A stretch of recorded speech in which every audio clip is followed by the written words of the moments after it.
So kita, nakabato naman tas kinabuhi sa Diyos, dili na malaglag. Kaya kamatayon, dili na mo padayan mili. Kaya naman, doon na naman tayo kinabuhi na isoon.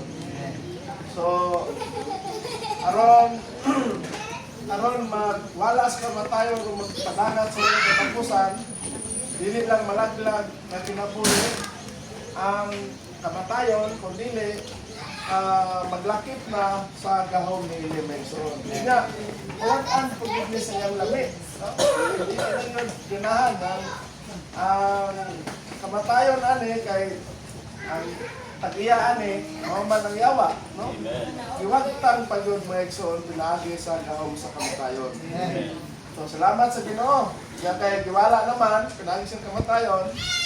So, gipadayag na ni Ginoong Hesus ang kinabuhi ug ang pagkadili madunot, no? Pinagi sa ebanghelyo niya diha sa pagkabanaw. So,